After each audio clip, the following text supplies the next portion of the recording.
சித்தர் நிலை என்பது வெறும் உடல் சார்ந்த பயிற்சி மட்டுமல்ல. அது மனம், உடல் மற்றும் ஆன்மா ஆகிய மூன்றையும் ஒருநிலைப்படுத்தும் ஒரு உன்னத பயணம். சித்தர்கள் என்பவர்கள் சித்தி, அதாவது வெற்றி அல்லது அடையும் நிலை பெற்றவர்கள். சித்தர் நிலையை அடைவதற்கான அடிப்படை வழிமுறைகள் இங்கே விரிவாக கொடுக்கப்பட்டுள்ளன. 1. அட்டாங்க யோகம், 8 படிநிலைகள். திருமூலர் போன்ற சித்தர்கள் வலியுறுத்திய 8 வழிபாதைகள் மிக முக்கியமானவை. இயமம், தீய செயல்களை தவிர்த்தல், அகிம்சை, வாய்மை, திருடாமை. நியமம், நல்லொழுக்கங்களை கடைபிடித்தல், தூய்மை, சந்தோஷம், தவம், தெய்வ வழிபாடு. ஆசனம், உடலை ஒரு நிலையில் இருத்தி உயிர் ஆற்றலை சீராக்கும் உடல் பயிற்சிகள். பிராணாயாமம், மூச்சுக்காற்றை கட்டுப்படுத்துதல். வாசியோகம் என்று அழைக்கப்படும் இந்த கலை சித்த மருத்துவத்தின் அடிப்படை.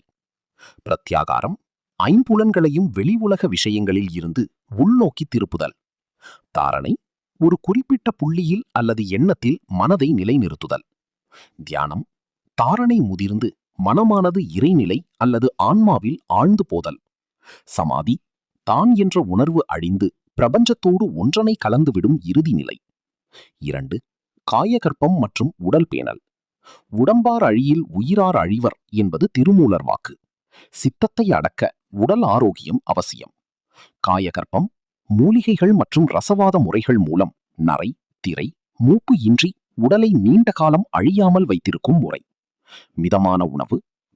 9. சைவ உணவுகளை உட்கொள்வது மற்றும் உடலை நச்சுகளின்றி வைத்திருப்பது. 3. வாசியோகம், மூச்சு பயிற்சி. சித்தர்கலையின் ரகசியமே மூச்சுக்காற்றை ஆளுவதுதான். இடைக்கலை, பிங்கலை ஆகிய நாடிகளை சீர் செய்து சுழுமுனை நாடியின் வழியாக உயிராற்றலை குண்டலினி உச்சிக்கு கொண்டு செல்வதே இதன் நோக்கம். இதற்கு தகுந்த குருவின் வழிகாட்டுதல் மிக அவசியம்.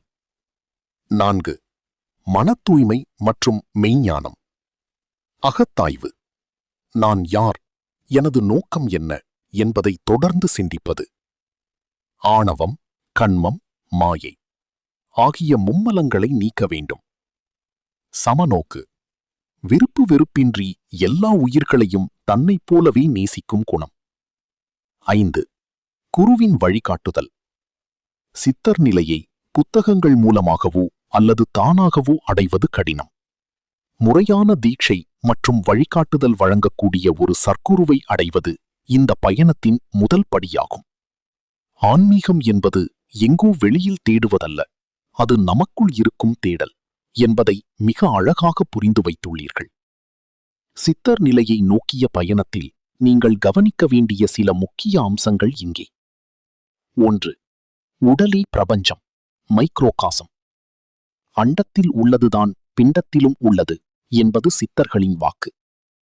பிரபஞ்சத்தில் இருக்கும் பஞ்சபூதங்களும் சக்திகளும் நம் உடலுக்குள்ளேயே இருக்கின்றன. உங்கள் உடலை ஒரு கோயிலாக பார்க்கத் தொடங்கும் போது அதை தூய்மையாகவும் ஆரோக்கியமாகவும் வைத்திருப்பது ஒரு வழிபாடாகவே மாறிவிடும். 2. அன்பே சிவம். அன்புதான் எல்லாவற்றிற்கும் மேலானது. தியானத்தில் கிடைக்கும் அமைதியை விட சக மனிதர்களிடமும் உயிரினங்களிடமும் காட்டும் கருணை உங்களை விரைவில் சித்த நிலைக்கு, தெளிந்த நிலைக்கு இட்டுச் செல்லும். அகங்காரம் கரைந்து அன்பு பெருகும் இடத்தில் சித்தம் தெளியும். 3. தியானமும் விழிப்புணர்வும். நீங்கள் தியானத்தை கடைபிடிக்கும் போது அது வெறும் அமைதியாக